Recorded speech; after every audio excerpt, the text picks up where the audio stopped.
You're in the right place. Hello, I'm Dan Harris. Hi, and I'm Claudia Koestler. You're over here, over there.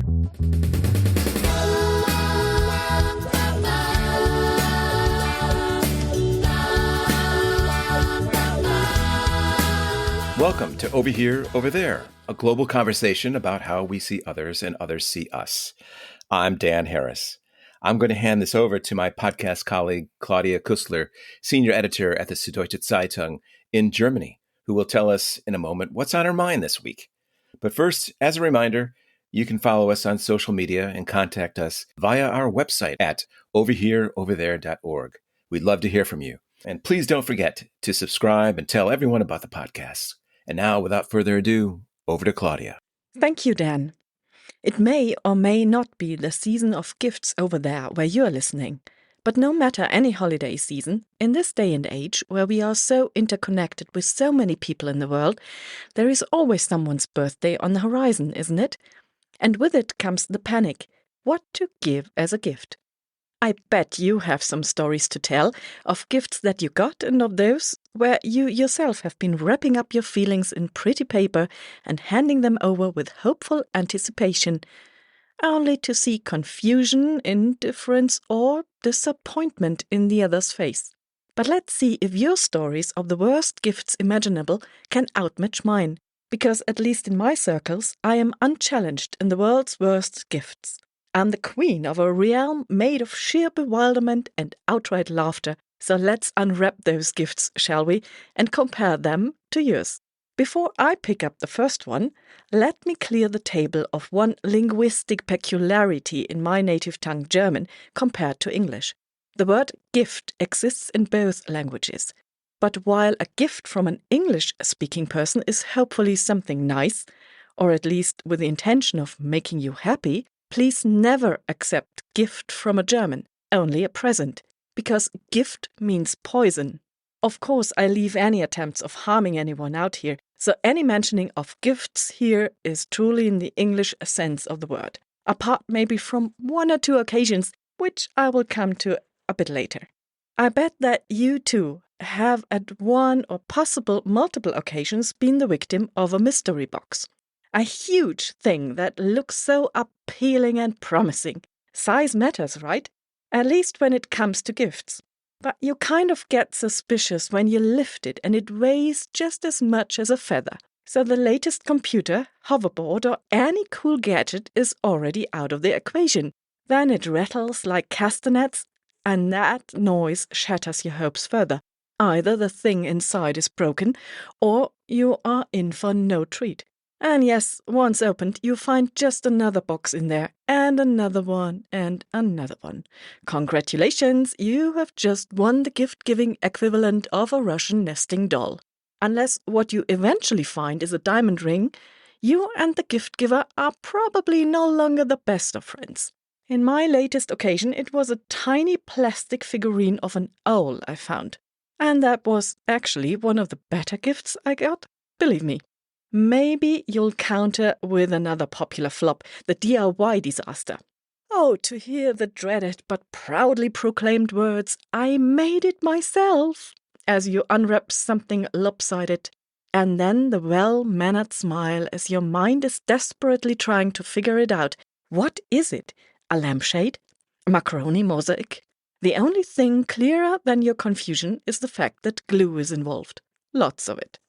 A personal favorite is the re-gift special, the art of passing on a gift you never wanted to someone you hope might like it, or never notice its origin.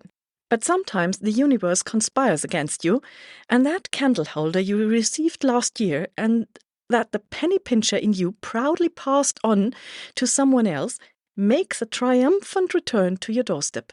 This can actually go on for quite some time when more people re-gift things on a regular basis and therefore do not bother to open the present in the first place. In the late 1990s, I turned 18, the age that you are officially and legally allowed to drink alcohol in Germany.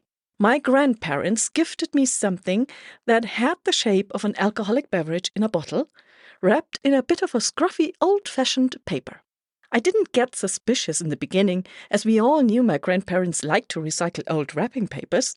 And maybe it would have been the perfect gift to give them back for Christmas, if not a certain craving, or thirst, set in during my birthday party with friends the same age. So we grabbed the present and did the unthinkable thing. We unwrapped it. It was a liquor bottle. And it was only after we drank it that we looked at the sell-by date, 1968. If you think that was the story of the gift that could have become a gift in the German sense, there is another birthday entirely. The one that to this day secures me my place at the top of the worst presents ever scale. To be more precise, it was my 15th birthday. Not too big a deal, just the closest friends and families came round for cake and coffee, including my aunt and uncle, who are also my godparents. My uncle was a vet and must have been pretty stressed that day, because what they brought me, cute little teenage girl, very, very innocent, was a box frantically wrapped in that day's newspaper. At 15, you still have dreams, wishes, and hopes, but not necessarily after when you unwrap something like this. It was a box of vitamins and minerals. For, hold on tight, and please do not imagine the explicit pictures it showed, the increasing semen production for stallions.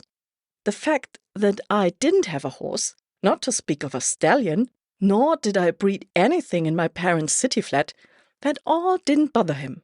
The fact that the whole thing had been off for years and probably could have reduced any proud stallion to a diarrhea-ridden nag was only a marginal matter on top. All that probably influenced me a bit, because I'm not one bit better in giving gifts, however often unintentionally, and I have to rely on good humor of friends and family to forgive me. I recently got an invitation to new friends. A gift was expected. Scented candles were currently all the rage in that area, and because the host once moved to California, I chose one that was supposed to smell of Californian summer.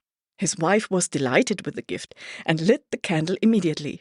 She took the container, held it under her husband's nose, and asked, "Well, does that smell like home?" The flame scorched his nose hairs, and he jumped away with a loud "ouch." Once everyone had made sure that nothing serious had happened to him, he answered with a dose of black humor.